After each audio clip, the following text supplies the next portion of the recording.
viewers, welcome to your program Development Zone, where we celebrate achievers, unveil the core potential of our nation, and also celebrate those that have contributed immensely to the greatness of the country.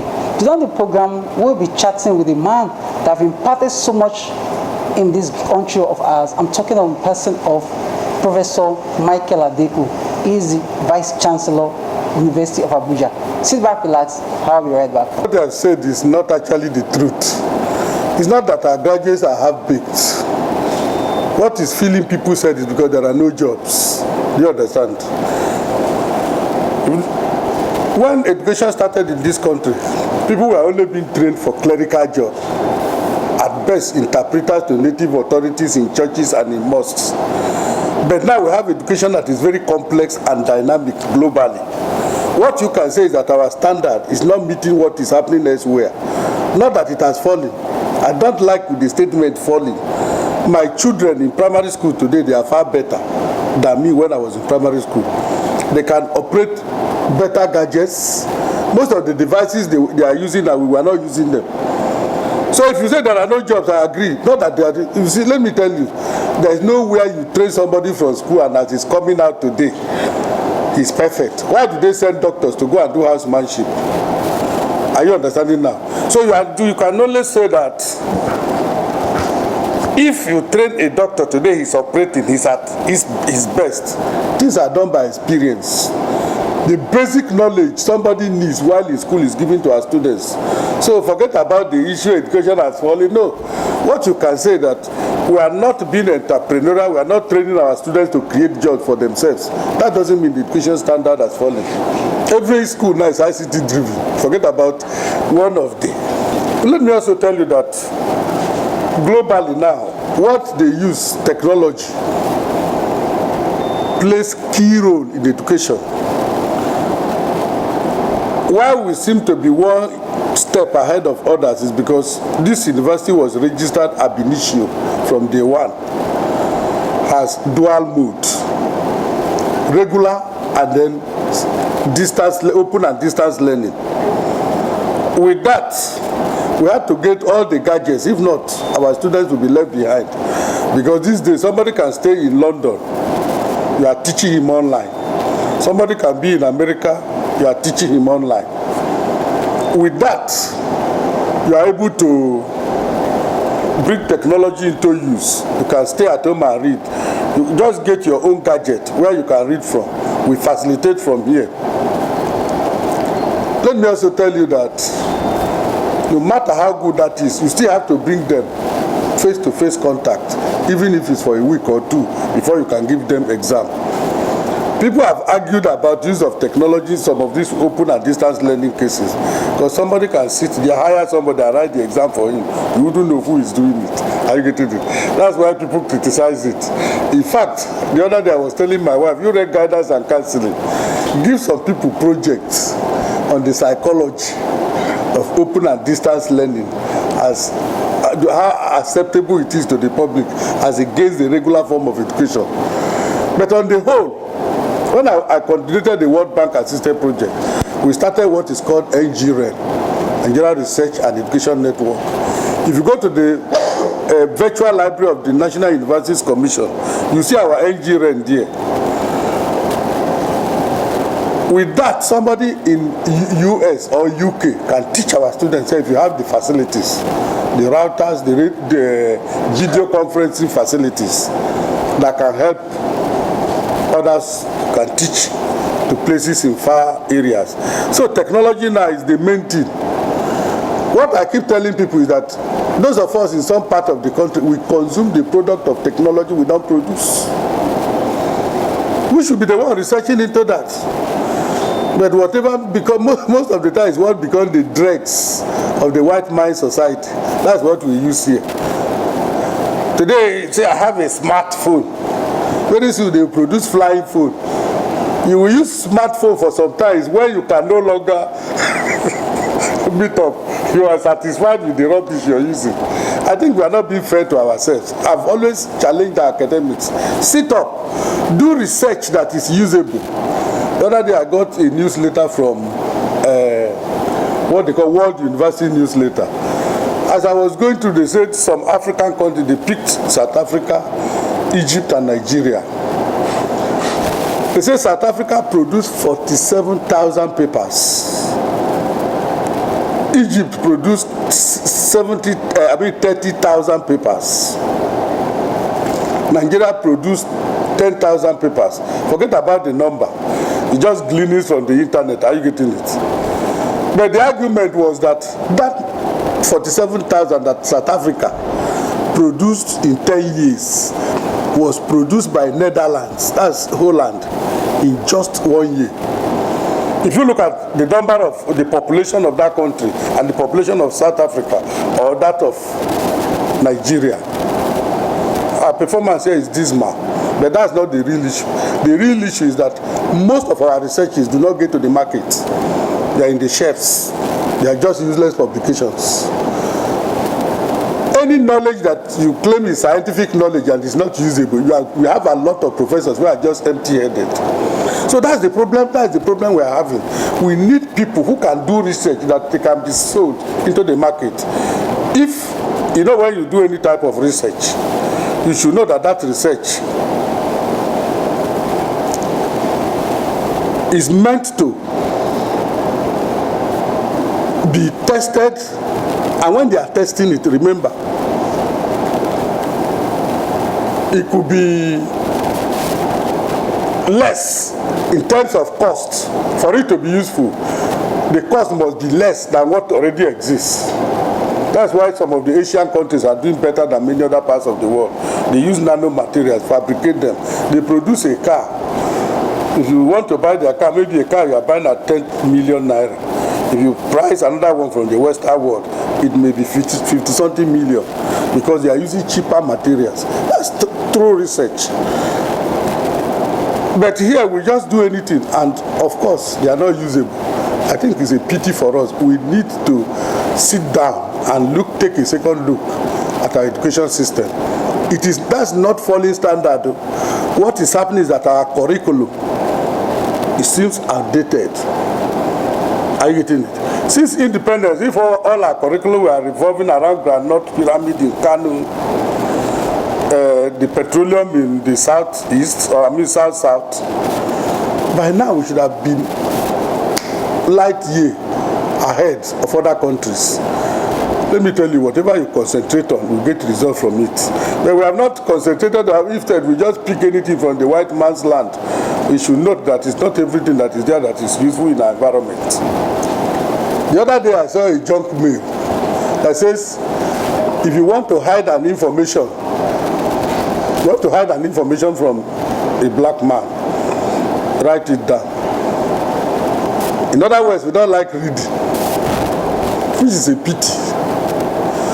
And so some of this, we need to cultivate it early, from primary school. When I was in primary school,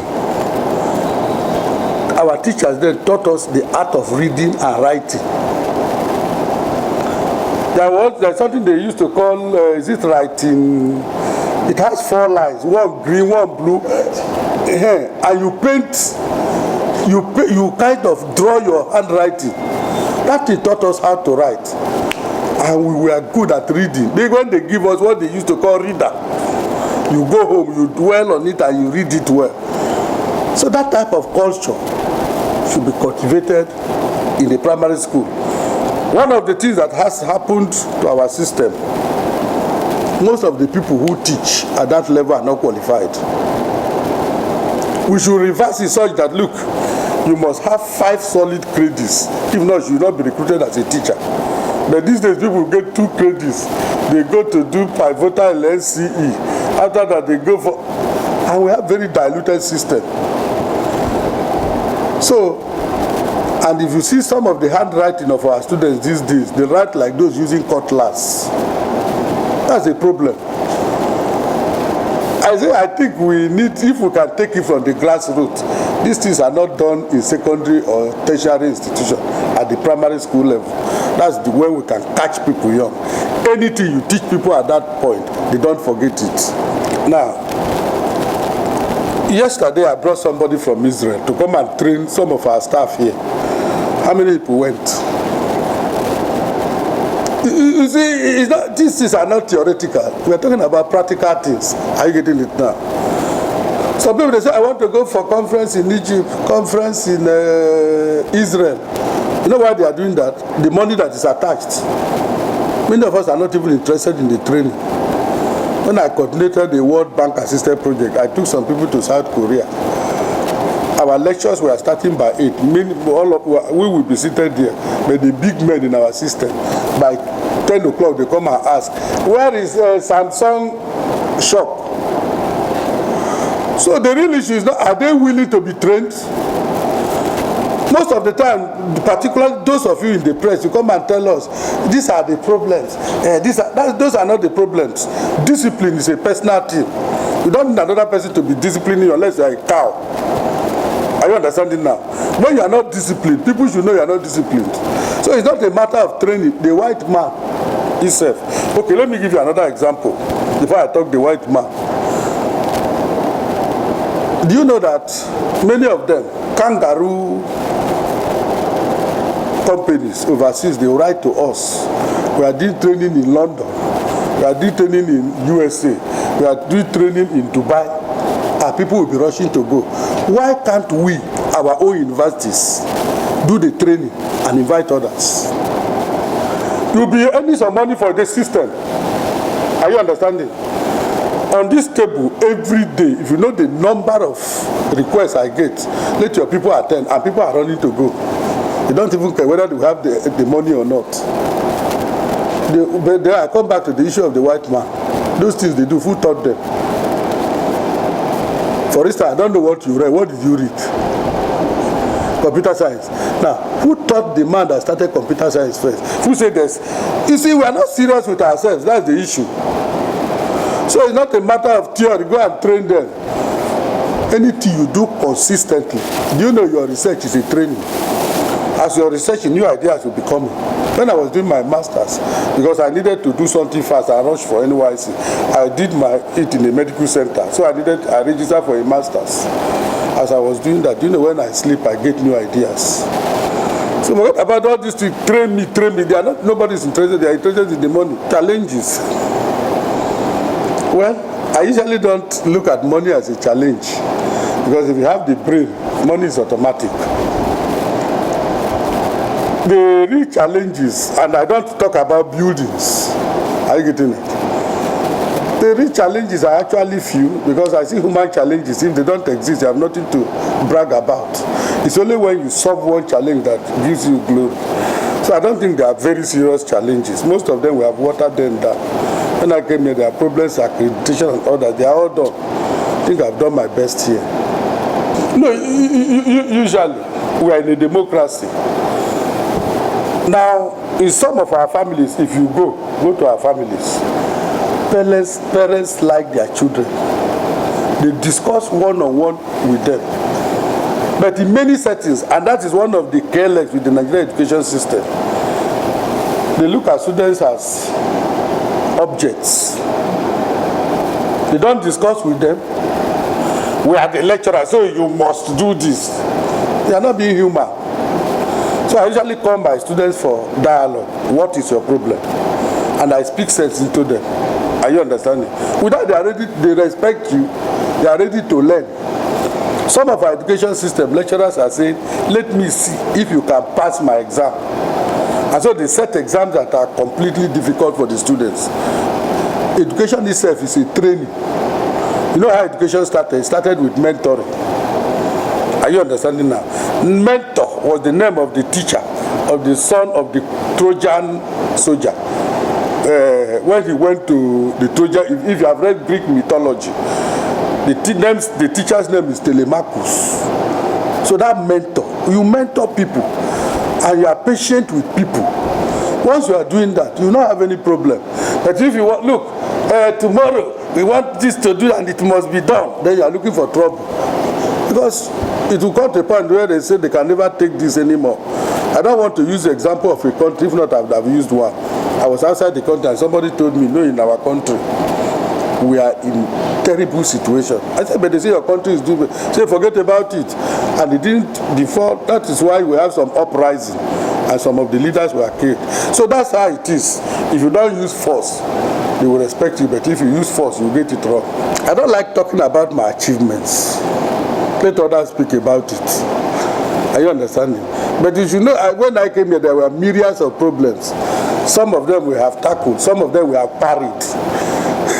And others, anyone that comes after me, I will also say, continue on this line. If you do that, you have good result.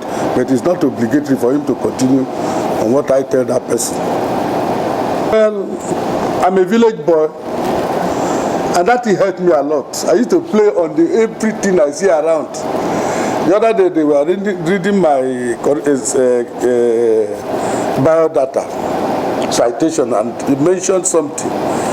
When I was a small boy, immediately we come out of school, during the rainy season, there used to be ants that fly. We got something, a latex from a plant. We tenderize it and put ants on it. If birds sit on it, we'll catch the bird. There was another one. We used the stem of guinea corn to do motor. This vehicle. I will be dragging. We are playing with all those things. When I went into the university, I said, those things, let me take a second look at them. These are the things I used for my master's and my PhD. So they have been very helpful because that was my background. Then I went to school, to primary school. Or the primary school, I attended Federal Government College, Jos. The current managing director, group managing director of NNPC, is our old boy. Then we are the 78, and we were the 81 set. So I'm very proud of him. Each time I can go and speak with him. So I finished there, then I went to university, 81, finished 86. Then went to work in the hospital sector till 1990, joined academics, became a professor in 1998. So I've been a professor for 20-something years. So that's the issue. I won the Nigerian Science Prize, and but I don't like talking about those things, but that's how they are. So I don't stay in the office too late. I like going back home early. Now I have grandchildren because I married very early. So I give fighting from them from 4 o'clock, my grandchildren. Most of my children are big. So I pray with those my grandchildren will keep kicking each other till night. So I like my children. I don't like my office work to interfere with my family. But there is no country that has ever succeeded without hard work. That's the critical issue. If you go to Asia today, I was in Japan, and my office was almost at the gate of the university where I was doing my research. By 6 o'clock, I'll be looking at it and saying, let me go and rest a little. The children were staying in that lab till 11 o'clock. And before 8 o'clock the following day, they will be there. One day they were traveling to Canada. It was September. They said during the long holidays, they used to go to Canada to do just 1 month of English language. And so, they came to the lab, worked till 11, carried their bag and went to the airport. Say, if you say in Nigeria, if I'm traveling today, I won't even come to the office. Talk less of going to the... So, hard work is it. The other day I demonstrated something. I say in Nigeria, people, what they usually do, they put money on top of the work. So they collect the money and leave the work. In other countries, they put work on top of the money. So you must do the work before you reach the money. We are not doing that here. And very little demand. They will give you money. There should be continuous demand, a report. Are you getting it? It's not even people coming to ask you what are you doing with the money. Those people are also led into temptation of asking for something. So keep writing a report on what you're using that money to do. That's demand for result. That's how the World Bank succeeds. They give you any money, there are people monitoring, and they want the outcome in hard copy. That is how a country grows, not theoretically. Many Nigerians are good at theorizing with the mouth. Put it into practice, nothing. Welcome back. This is how we're going to wrap it up on today's segment of the program. Till I come your way again on same station, I remain your host, Joseph Onuko Bolijo. Bye for now. Please do follow us on our social media platform for more updates and comments. On Facebook, Bolijo Media Communications Limited. On Twitter, BOJ_TV. On WhatsApp 0703-477-8568. Our email bolijomedia@yahoo.com. For more updates from BOJ TV, and click on the subscribe button and the notification bell sign beside.